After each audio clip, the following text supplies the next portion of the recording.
Chechnya, who's now supposedly dead, the founding president of Chechnya, which is President Dudiev.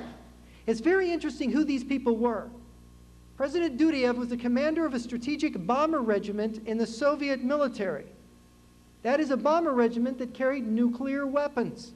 He was trained for nuclear war. During the war in Afghanistan, he used his bombers to carpet bomb the Mujahideen. Suddenly, he's a Muslim. Suddenly, he discovers his Chechen roots. And by the way, scholars claim that the town that he was raised in, people in that town say there weren't any Chechen families. So maybe he's not even Chechen. And as for Shamil Baziev was a Soviet paratrooper trained by Spetsnaz and GRU in special diversionary operations. It looks to some scholars on the subject as if the Chechen rebellion was a special deception operation of the Russian General Staff.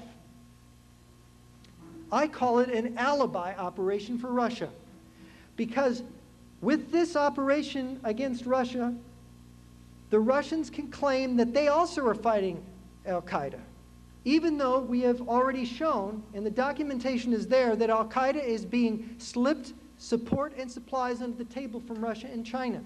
And Russia and China today are allied. They have a friendship treaty. They've had a secret treaty about intelligence and military cooperation since 1992. And they plan in the future to combine militarily against the United States. Now,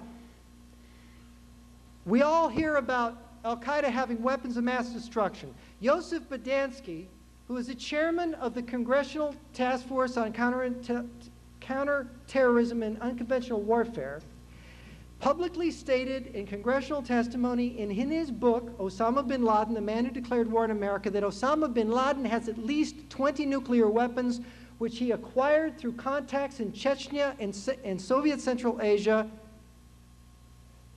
in other words, from the former Soviet Union.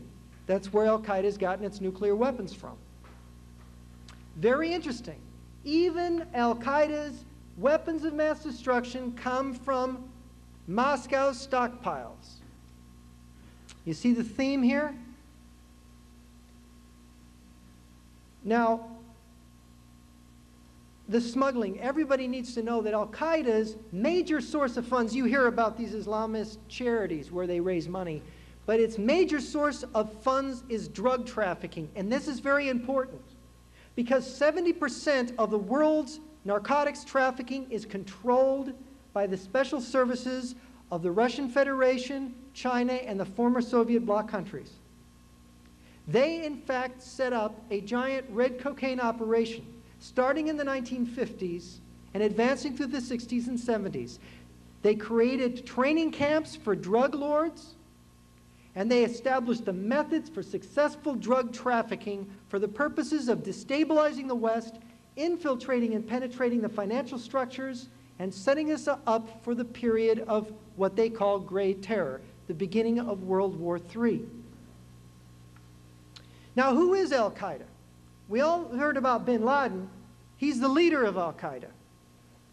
He's the spokesman for Al-Qaeda. Well, a leading journalist from Pakistan, who's recently done a book on the number 2 man, Ayman al-Zawahiri, says, bin Laden is a front man. Ayman al-Zawahiri is the real brains in Al-Qaeda. He's the real strategic leader of Al-Qaeda. He is an Egyptian. He was involved, they believe, in the assassination of Anwar Sadat 20+ years ago. The most famous Egyptian terrorist. Let me give you a little history of Ayman al-Zawahiri. Ayman al-Zawahiri was involved in the breakup of Yugoslavia. He was encouraging Islamic violence against the Christians in Yugoslavia, against the Croatians and the Serbians. Originally, he tried to establish his headquarters in Switzerland, but Switzerland kicked him out. So where did he go? He went to Bulgaria, where he set up his headquarters. Bulgaria is a former communist country that is under the control of secret communist structures, particularly the old Bulgarian secret police. Like many of the East Bloc countries, it's liberalized on the surface. But underneath, the communist structures control the economy, the military and the police forces. He could not have operated there without their knowledge and without their consent and support. That's why he went there. He didn't go to France. He didn't go to Italy. He went to Bulgaria. Next, where did Ayman al-Zawahiri do his banking? We know from the reporters of the Wall Street Journal that Ayman al-Zawahiri did his banking in mainland China. And in 1996, after visiting mainland China, he went to Russia, where he disappeared for several months, only to reemerge in 1997 to come to Afghanistan to be by the side of bin Laden. When he arrived, they said, "What were you doing in Russia?" His original story was that he was kidnapped by criminals in Russia. Then later it was discovered that he had been in the custody of the Russian secret police. And he said, "Oh yes, but they didn't know who I was, so they released me."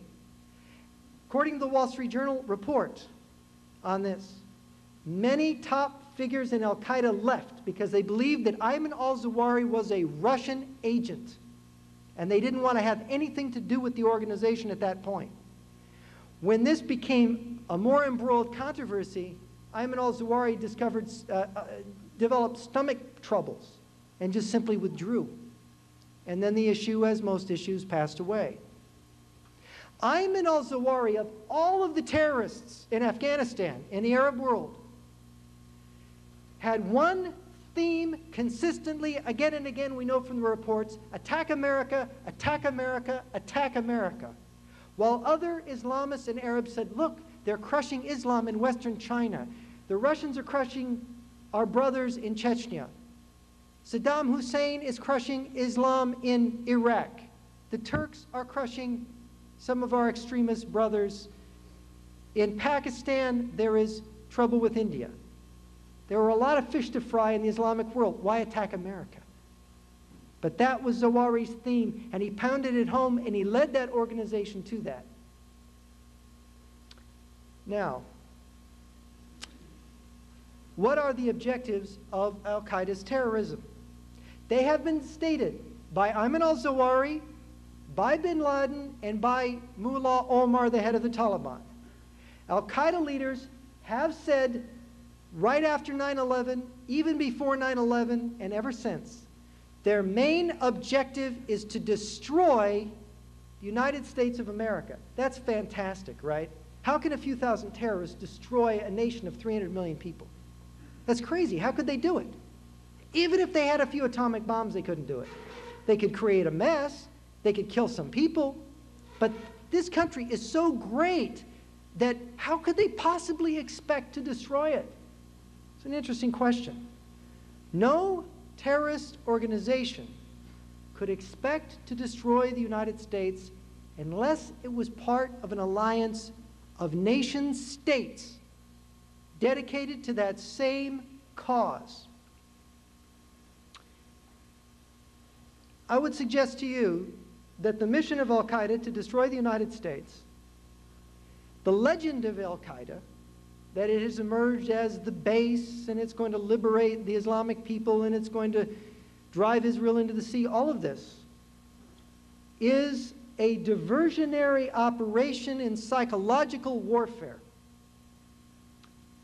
Yes, we can expect that somebody is trying and will try to destroy the United States of America.